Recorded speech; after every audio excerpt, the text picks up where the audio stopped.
Sourdough. Defined less by its ingredients and more by its fermentation method, sourdough relies on a natural culture of wild yeast and lactic acid bacteria. During long fermentation, these microorganisms consume sugars in the dough and produce both carbon dioxide and organic acids. The gas creates the bread's open structure while the acids strengthen gluten and contribute the characteristic tangy flavor. Because sourdough ferments more slowly than commercial yeast breads, it often develops a thicker crust and a more irregular crumb. The final texture balances chewiness with a slightly airy interior. Baguette. This classic French bread is made from a lean dough containing only flour, water, salt, and yeast. Without fat or sugar to soften the crumb, the structure depends entirely on gluten development and proper fermentation. The long, narrow shape increases the surface area exposed to heat in the oven, allowing the crust to become thin and deeply crisp while the interior remains soft. Steam during baking helps the outer layer expand before hardening, which produces the signature blistered crust. Inside the crumb shows irregular air pockets created during fermentation and shaping.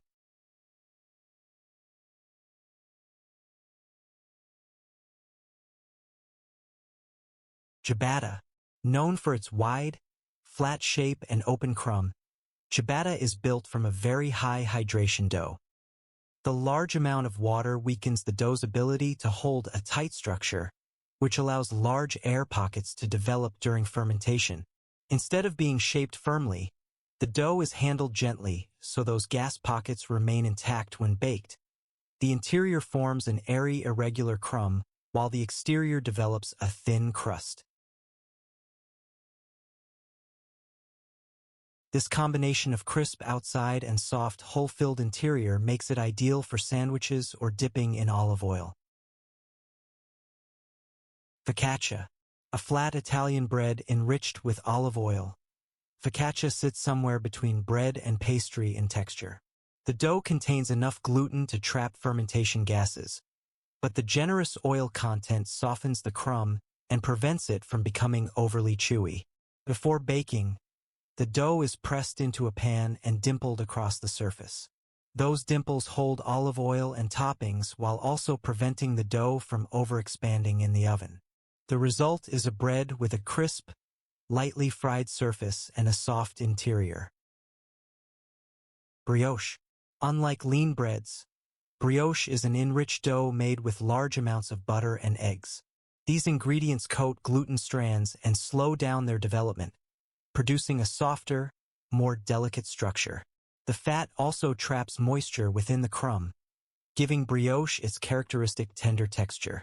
During baking, the sugar and proteins in the dough promote strong browning through the Maillard reaction.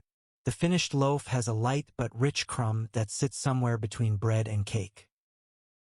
Milk bread is popular in East Asian baking.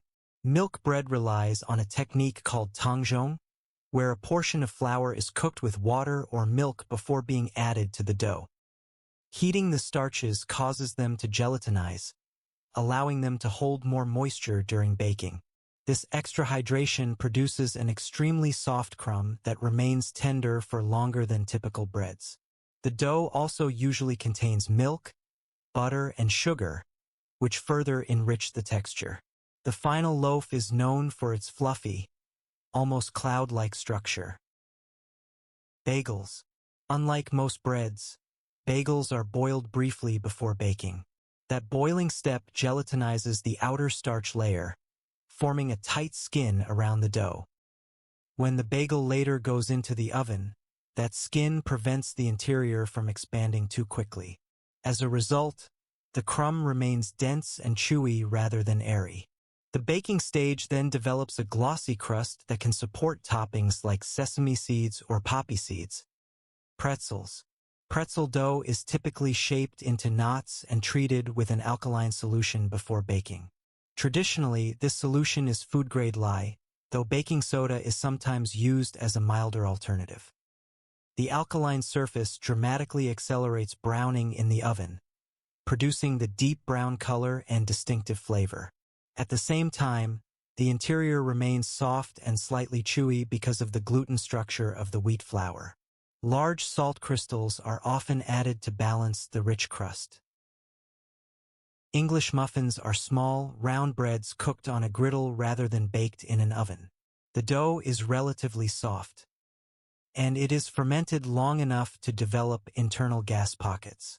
When cooked slowly on a hot surface, the exterior forms a thin crust while the inside is steaming. Splitting the muffin with a fork exposes the irregular interior crumb, often called nooks and crannies.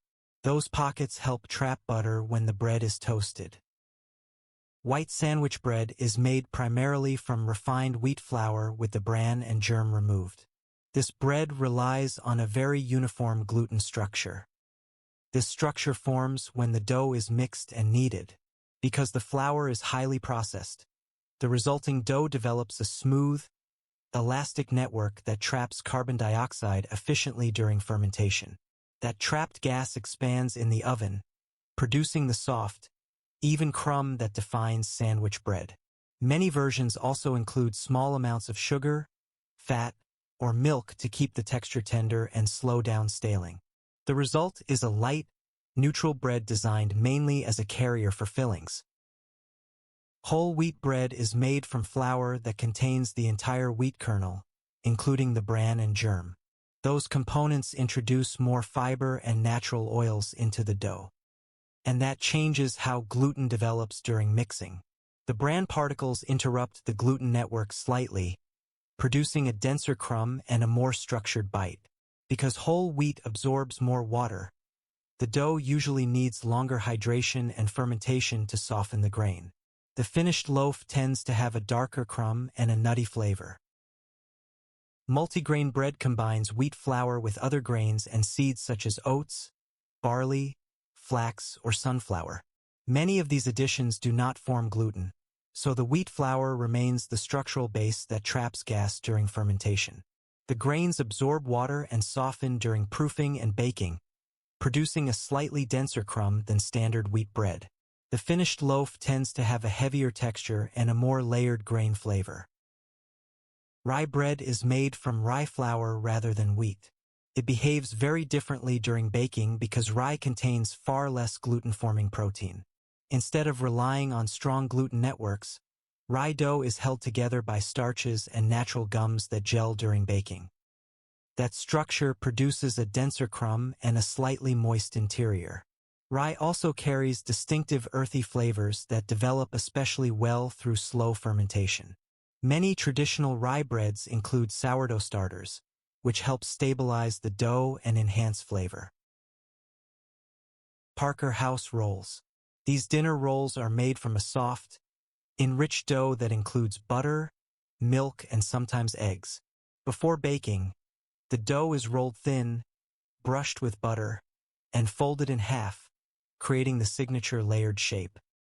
As the rolls bake, the butter melts between the layers and keeps the crumb tender. The structure remains light and slightly airy while the surface browns into a soft crust. The result is a roll designed to be pulled apart easily at the table. Challah. Traditionally braided and enriched with eggs, challah develops a soft crumb with a slightly elastic texture. The eggs add fat and protein that help create a tender interior, while still allowing the dough to rise well. Braiding does not just create the decorative appearance. It influences how the bread expands during baking. As the strands rise and separate, they form a pull-apart structure inside the loaf. The surface is typically brushed with egg wash, which produces the glossy crust. Naan. Traditionally baked inside a tandoor oven, naan is made from a soft dough that often includes yogurt or milk. The intense heat of the tandoor oven causes the bread to inflate rapidly as moisture inside turns to steam. That expansion creates air pockets while the surface chars slightly against the oven wall. The interior remains soft and flexible, allowing the bread to be used for scooping sauces or wrapping fillings. Flour tortillas are made from wheat flour, fat, water, and salt. They rely on gluten to give them flexibility. The fat coats the gluten strands slightly, which prevents them from becoming overly elastic. After the dough is rolled thin, tortillas are cooked quickly on a hot griddle. Pita. Pita bread is known for the hollow pocket that forms during baking. When the dough enters a very hot oven, moisture inside the dough rapidly converts to steam. That steam pushes the upper and lower layers of dough apart, creating the pocket structure. Once removed from the oven, the bread collapses but retains the separated interior layers. This structure allows pita to be sliced open and filled like a sandwich.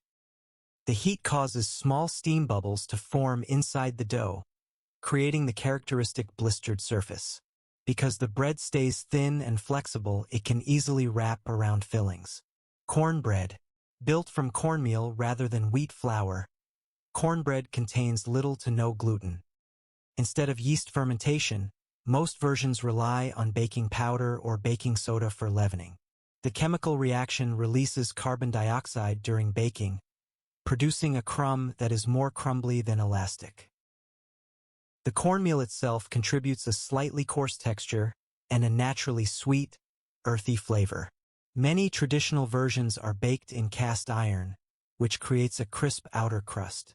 From gluten structure to fermentation and starch chemistry, bread is defined by flour, hydration, and how heat transforms dough into structure.